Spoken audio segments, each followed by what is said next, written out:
Сәлем достар, қалайсыздар? Бүгін бірге Алуа, бүгін сіздермен бірге менде осындай маған внимание бермей қойыңыздар. Мен осыны әділеп істегем. Сабаққа барар кезде осындай әдемі бира болып шығады дегем. Мен әлі шешпедім.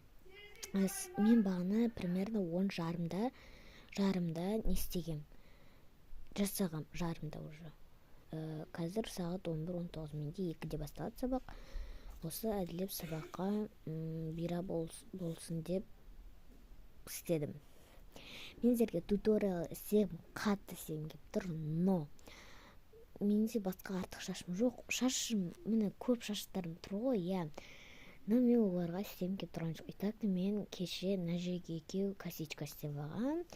Не үшін бізге туториал жасамайсың десеңіздер, мен ол кезде ойландым, ол кезде уже мен бітіріп жаттым.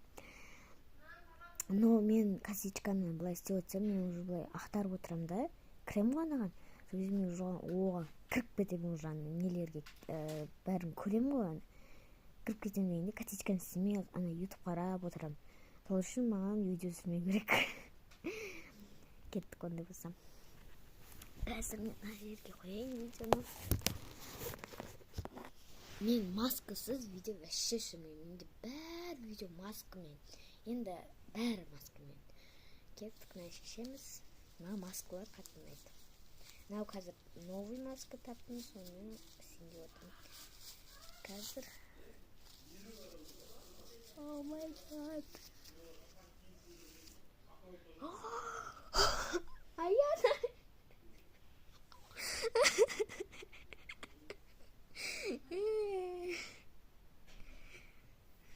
Бекет істедім. Аяна күшті емес па? Қазір мен тарап, вау, нәлер әдемі. Қазір мен сіздерге тарап көрсетемін. Күтіп тұрыңыздар. Достар, енді мынаны бірге тарайық. Вау! Ну, жаман емес.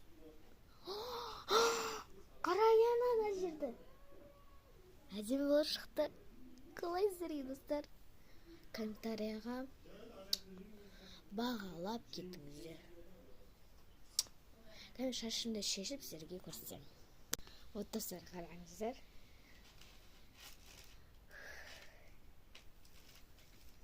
Өте әдемі шықты. Көрдіңіздер, мен шашым кішкене бира болып тұр. Өйткені мен косичка істегем.